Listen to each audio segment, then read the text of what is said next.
El día de hoy vamos a hablar del tema de insuficiencia cardíaca de FEBI preservada. Es uno de los temas donde puede haber un poco más de confusión, puesto a que es un tema que se encuentra en constante evolución. Si bien hay algunas actualizaciones y definiciones que vale la pena mencionar, sí espero este tema se preste para que tengan la confianza de compartir alguna duda en los comentarios que vaya surgiendo o por el correo que les estaré proporcionando aquí abajo.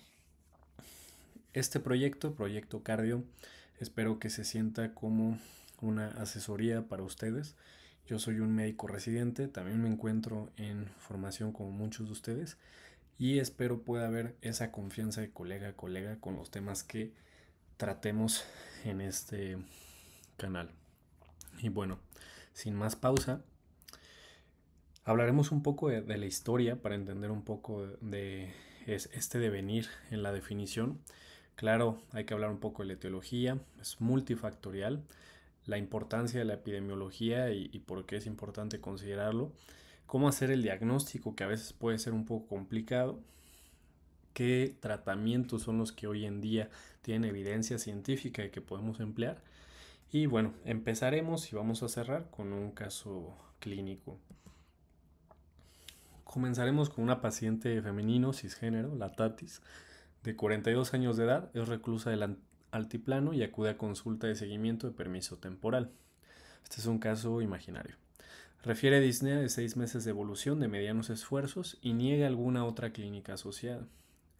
Respecto a los antecedentes personales patológicos, ella es hipertensa de 2 años de diagnóstico en manejo y control con telmisartán hidroclorotiazida, 80-12.5 miligramos cada tableta, y esta la toma cada 24 horas.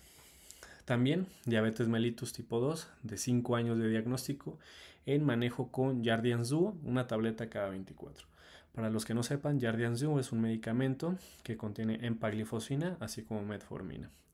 Y la paciente presenta un IMS de 33.2 kilogramos. Y bueno, respecto a la historia, se hablaba de insuficiencia cardíaca como una consecuencia exclusiva de disfunción sistólica, es decir, FEBI reducida. Sin embargo, a partir de los años 80-90 fue que se empezaban a documentar pacientes con síntomas y signos que pudiesen encajar en un cuadro de insuficiencia cardíaca por criterios de Framingham, pero con una FEBI mayor al 50%, sin haber presentado alguna valvulopatía que pudiese mimetizar un cuadro de insuficiencia cardíaca o enfermedades pericárdicas per se. El Framingham Heart Study de 1995 demostró que cerca del 50% de los pacientes con insuficiencia cardíaca tenían una FEBI mayor al 50%. Entonces, esto de tajo dejaba fuera un gran número de pacientes que padecían de insuficiencia cardíaca sin propiamente ser diagnosticados. En el 2007, la Sociedad Española de Cardiología propuso el término Heart Failure with Normal Ejection Fraction. Y hasta el 2013, la Asociación Americana de Cardiología y el Colegio Americano de Cardiología adopta el término Heart Preserved Ejection Fraction, reconociéndose como un fenotipo fisiopatológico distinto. Y en el 2016, la Sociedad Española de Cardiología estandarizó las categorías de insuficiencia cardíaca según la FEBI. Y es lo que se ve a continuación en esta gráfica. Esta gráfica del 2016 fue actualizada en el 2023 y fue donde se definió propiamente de dónde partía una insuficiencia cardíaca de FEBI reducida, ligeramente reducida, y qué debíamos de tener para hablar de una insuficiencia cardíaca de FEBI preservada. Y estos son los siguientes criterios: FEBI reducida, signos y síntomas, con una FEBI menor o igual al 40%. Insuficiencia cardíaca de FEBI ligeramente reducida, síntomas y signos, más la presencia de una FEBI de entre 41 a 49%. Y una insuficiencia cardíaca de FEBI preservada, signos y síntomas, pero con una FEBI mayor o igual al 50%, y debíamos de tener la evidencia objetiva de anomalías cardíacas estructurales y o funcionales que sean compatibles con la presencia de disfunción diastólica, elevación de presiones del llenado del ventrículo izquierdo y, ojo aquí, también presentaba la elevación del péptido natriurético, ¿no? Esto es muy importante a tomar en cuenta. ¿Por qué? Porque con esta definición, aquellos pacientes que no tenían la elevación del péptido natriurético no se incluían como tal dentro del diagnóstico de insuficiencia cardíaca FI preservada. Y adivinen qué, hay cierto fenotipo de pacientes que no te van a elevar o se va a sesgar la elevación del péptido natriurético, ¿no? Como ves en los pacientes obesos. Entonces, pues, bueno.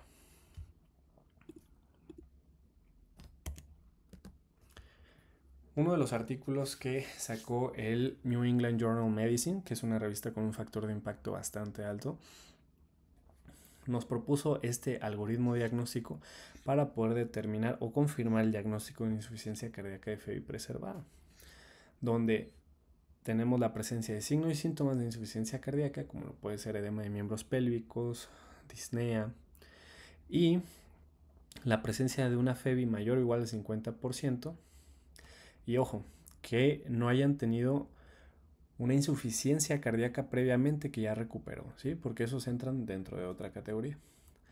Y a la par de que buscamos hacer diagnóstico de insuficiencia cardíaca de FI preservada, debemos excluir otras causas que puedan mimetizar esta enfermedad, como lo pueden ser ciertas valvulopatías, amiloidosis cardíaca, cor pulmonale, cardiomopatía hipertrófica. Está muy importante a considerar, ya veremos por qué después. Y encontrar la evidencia de anormalidades cardíacas, ya sea al ejercicio o al reposo, para poder posteriormente confirmar el diagnóstico. Hasta aquí pudiese verse de cierto modo algo complejo, pero no lo es tanto y vamos a ver por qué. Como pueden ver, la insuficiencia cardíaca de FI preservada es una enfermedad multifactorial, ¿no?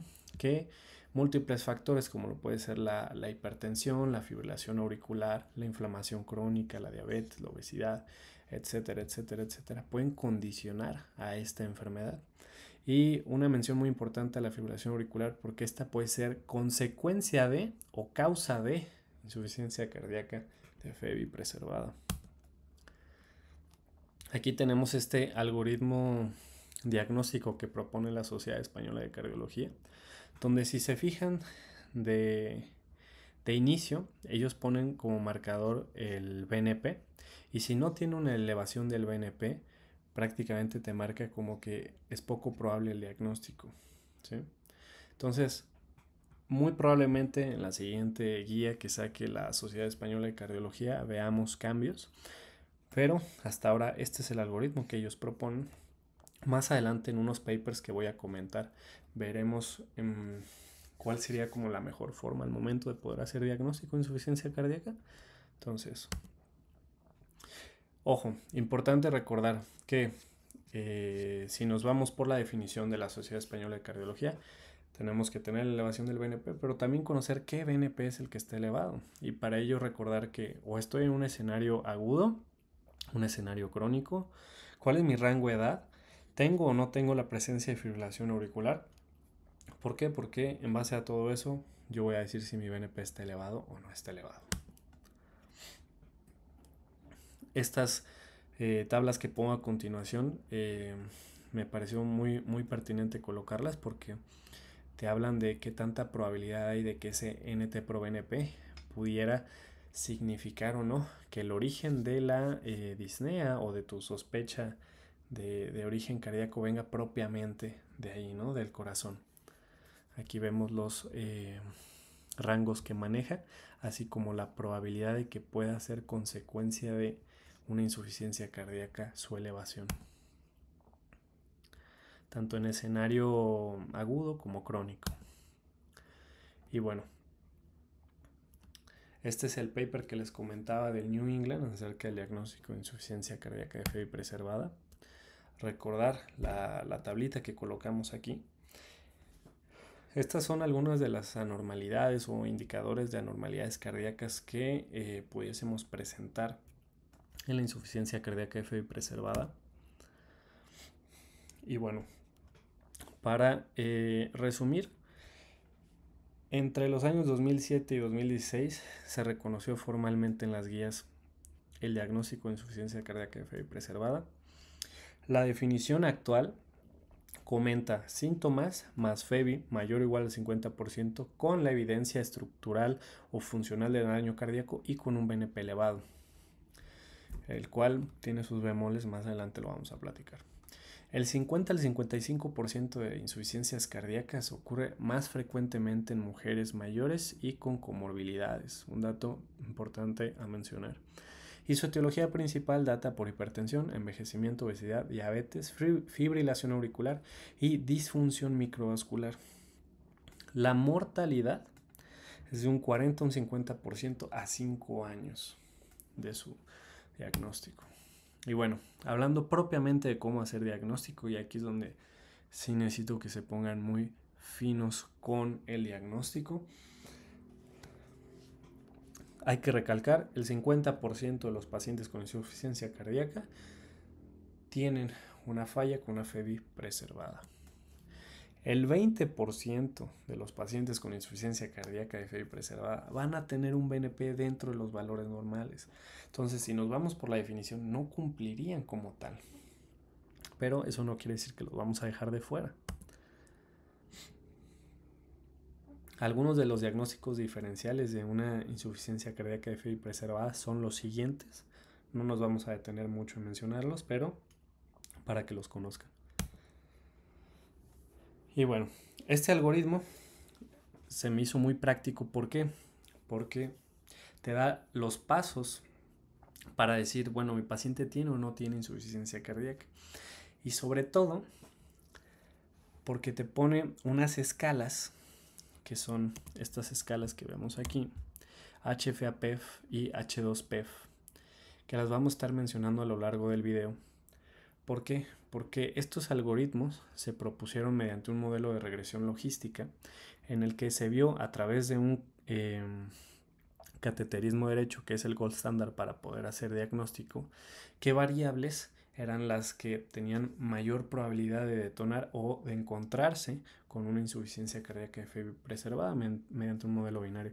Y encontraron que el H2-PEF tenía un muy buen rendimiento para poder diagnosticar una insuficiencia cardíaca de FEBI preservada. Entonces, ¿qué fue lo que se hizo?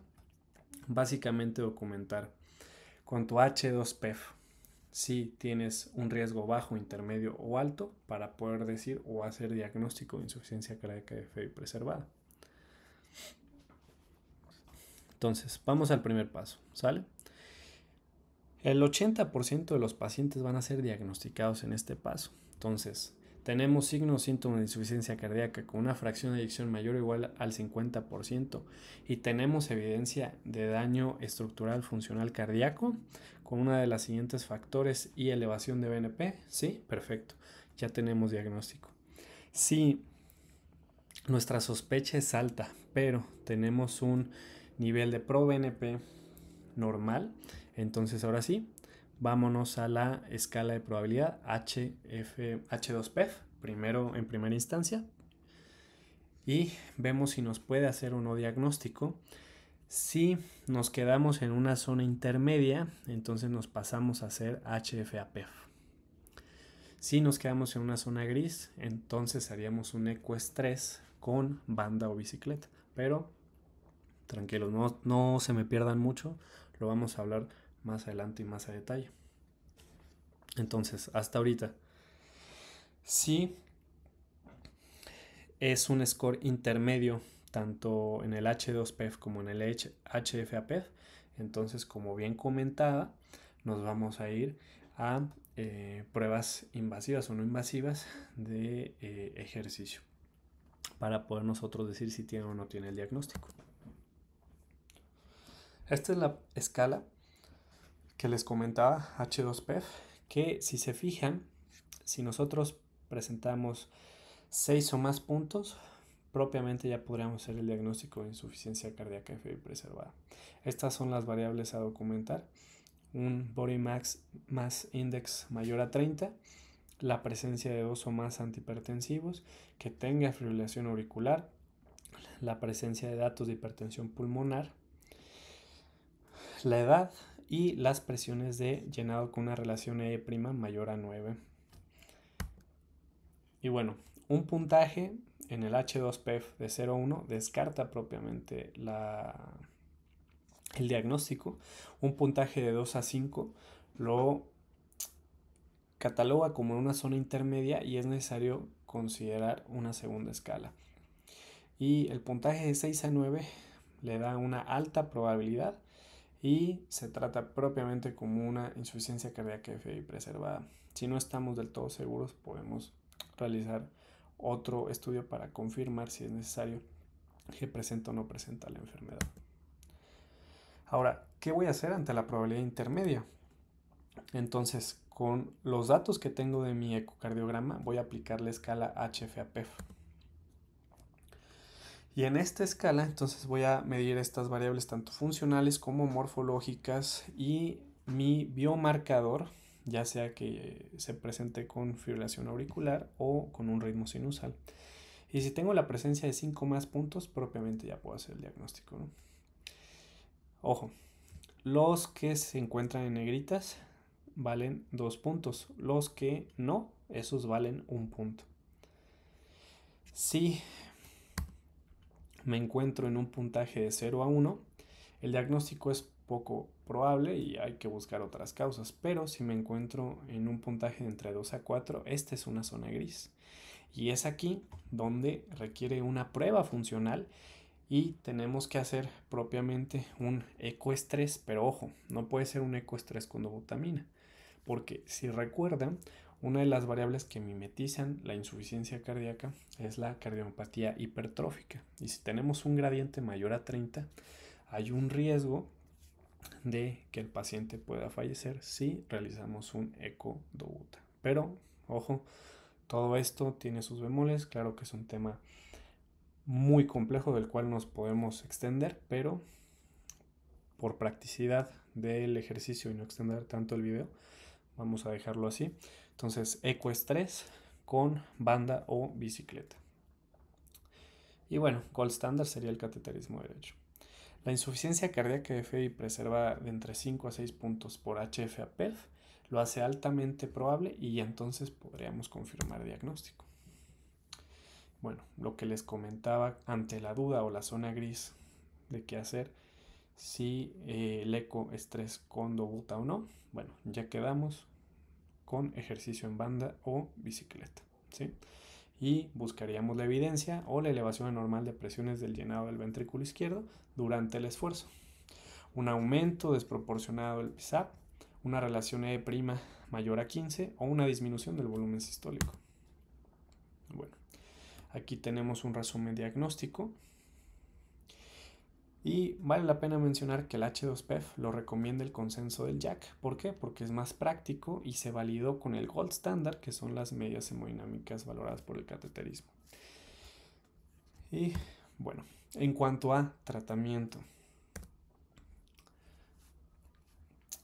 los ISGLT2, los antagonistas de los receptores de los mineralocorticoides y en ciertos escenarios el ARNI, digamos que son el tratamiento hasta ahorita validado para la insuficiencia cardíaca de FI preservada.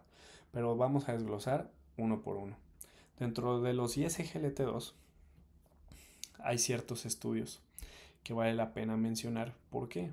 Porque lo volvieron esa clase de medicamentos con una indicación 1A para poder tratar este tipo de condición y poder reducir tanto la hospitalización como la morbimortalidad en estos pacientes.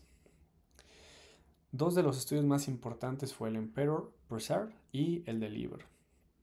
Ambos estudios fueron estudios randomizados, controlados, doble ciego y multicéntricos.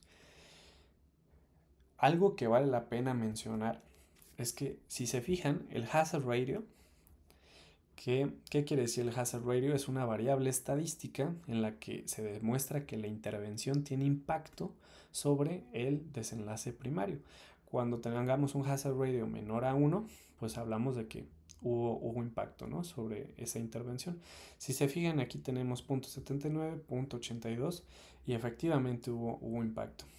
La P es estadísticamente significativa y respecto a la P es una variable estadística en la que nosotros podemos determinar si la intervención que estamos haciendo se debió al azar o es muy poco probable que se deba al azar.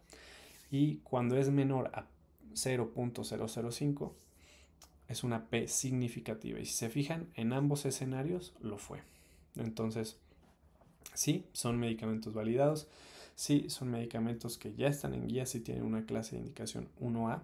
Y algo que vale la pena mencionar es que de estos dos medicamentos, tanto empaglifosina como dapaglifosina, la DAPA fue ese medicamento que tuvo un efecto mantenido incluso cuando la FEBI era mayor o igual al 60%.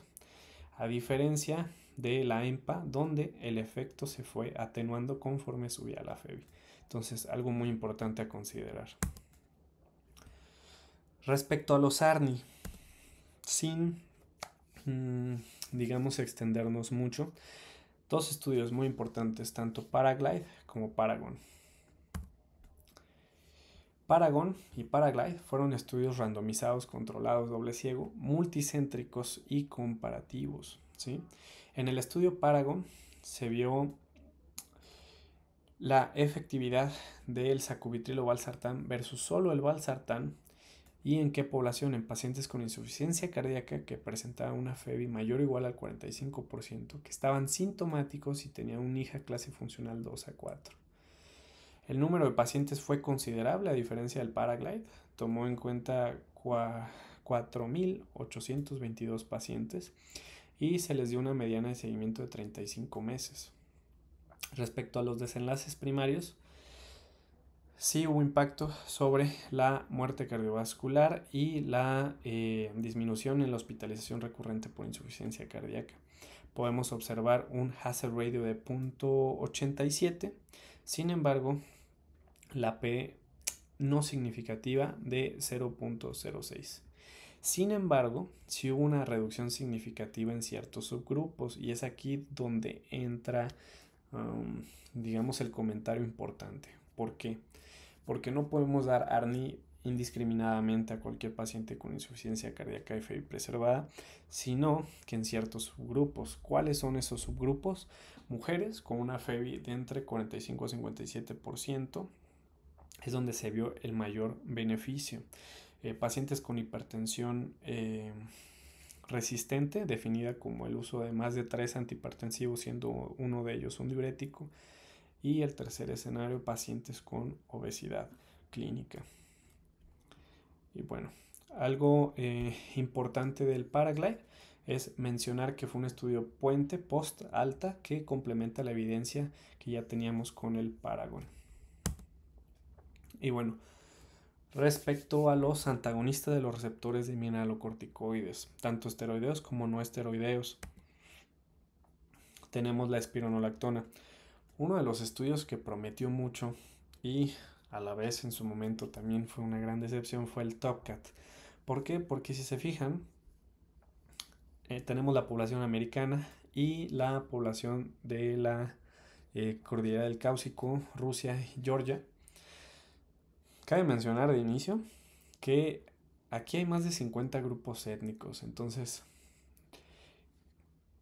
bueno, digamos que eso pudo haber alterado un poco el entendimiento de cómo llevar a cabo el estudio, que no es excusa, claro que no, pero sí comento eso para lo que viene a continuación. El TopCat fue un estudio de mucha controversia. ¿Por qué? Porque fue un estudio que prometió mucho y la verdad es que tuvo una muy poca validez externa y se vio comprometida su integridad metodológica, ya que en los americanos se vio que sí tenía impacto el uso de la espironolactona, pero no como tal en la población de Rusia y de Georgia, donde prácticamente no tuvo impacto. Entonces digamos que se ecualizó y al final por eso sí entró en guías americanas el uso de los antagonistas de los receptores de mineralocorticoides para ese fenotipo de pacientes y no en las guías europeas. Pero fue más que nada por esa situación. Sin embargo, cuando se midió la canrenona, que es el metabolito activo de la espironolactona, los americanos sí lo presentaban a diferencia de los rusos y la población de Georgia. Por lo que mm, no fue, digamos, del todo un estudio al que podamos prestarle mucha validez. Haciendo el análisis de subgrupos podríamos hacer ciertas inferencias, pero al final del día eso fue lo que sucedió con el Topcat. Y bueno, hablando de los antagonistas receptores de mineralocorticoides no esteroideos, la finerenona, ojo, una de las cosas nada más a cuidar con el tema de la espironolactona es la hipercalemia, que ojo, no contraindica el hecho de que suba un poco el potasio para dejarlo de dar, que es uno de los errores que más se comete. Al contrario, se recomienda que continúe su uso, pero siempre y cuando agreguemos medicamentos como lo es Lokelma o algún otro para poder bajar un poco el potasio y ecualizar ese, digamos, efecto adverso. Pero ojo, esto no reemplaza el juicio clínico y es meramente un comentario académico, ¿sí? Y no viene de mí, viene de el último congreso de insuficiencia cardíaca CADESI que se llevó a cabo en Guadalajara. Un consenso de expertos estuvieron comentando un poco eso, algunos debatían si retirarlo, otros debatían que no, y el consenso al que se llegó pues fue eso. Bueno, hablando ya del Fine Arts, este fue un estudio multicéntrico, aleatorizado, doble ciego, controlado por placebo, ¿sí? Al momento de su revisión se encontraba en fase 3 y incluyó 6.112 pacientes. Entonces es un número considerable. La mediana fue a 3 años y la media edad fue de 72 años. La fracción de eyección que se consideró fue tanto ligeramente reducida como preservada, ¿sí? Y la intervención que se llevó a cabo en estos pacientes fue el administrar finerenona oral de 10 e ir titulando a 20 miligramos día, ajustada su dosis por tasa de filtrado y el potasio también. Al grupo de control se le dio placebo vía oral y el objetivo primario era medir la disminución de muerte cardiovascular y en general la morbimortalidad. Y bueno, efectivamente sí tenía impacto la terapia sobre este grupo de pacientes. Como pueden ver, el hazard ratio fue considerable y efectivamente sí, si bien esta recomendación es off-label, ¿por qué? Porque aún no está en guías, se está discutiendo mucho y yo me imagino que en la siguiente guía ya veremos como tal una clase de recomendación para la insuficiencia cardíaca de FEBI preservada, si emplear o no este medicamento. Por lo que se ha visto en los estudios, pareciera ser que sí. Ya veremos la clase de recomendación que se le da. Y bueno, ¿por qué es prometedora el Fine Arts? Porque mostró una reducción estadísticamente significativa del 16% en el outcome primario, que como mencionaba fue la muerte cardiovascular, y el número de eventos totales de insuficiencia cardíaca. Disminuyó principalmente las hospitalizaciones por insuficiencia cardíaca. Recuerden que entre más se hospitaliza un paciente por insuficiencia cardíaca, su mortalidad se eleva aún más. Y el beneficio de este medicamento se mantuvo incluso con FEBI por arriba del 60%, lo cual respalda, ¿sí?, que, ojo, recomendación off-label porque uno está en guías, su uso con insuficiencia cardíaca de FEBI preservada. Inclusive tuvo una tasa de eventos adversos más baja que con otros medicamentos. Otros medicamentos que vale la pena comentar que se está estudiando, pero ya es en escenarios muy puntuales, sobre todo en pacientes que presentan obesidad, diabetes. El STEP y el SUMMIT Trial, si es que desean checarlos. Y bueno, algo muy importante, y para ello coloco por aquí este forest plot, es que los medicamentos deben titularse de entre 2 a 6 semanas, ¿sí?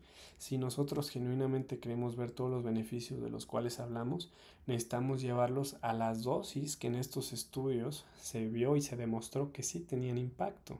Entonces, hay que titular los medicamentos, hay que tener mucho cuidado, eso sí, con los efectos adversos, explicar al paciente lo que pudiese presentar, explicar lo que debe de cuidar y sobre todo especial mención a aquellos pacientes en los que empleemos el ARNI, porque en ocasiones por la hipotensión decidimos no administrarlo, sobre todo en pacientes frágiles, pero hasta que no sea una hipotensión significativa, compromiso hemodinámico, pues ahí sí no sería lo ideal llevarlo a la dosis como tal recomendada, ¿no?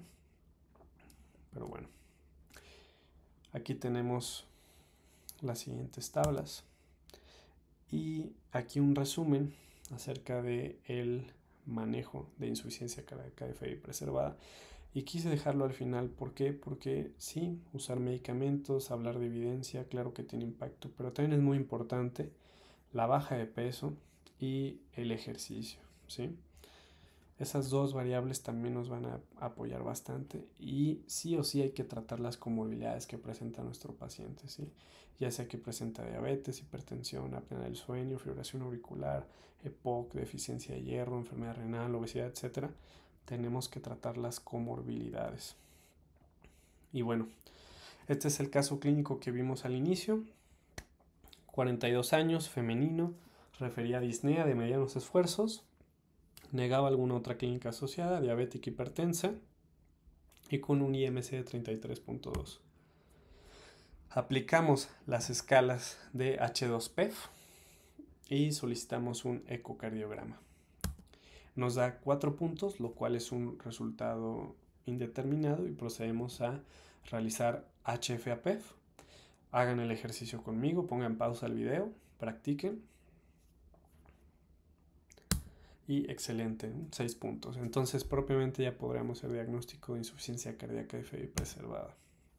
Algunas de las referencias mencionadas en el video y dejo abajo el correo de contacto para cualquier duda. Muchas gracias.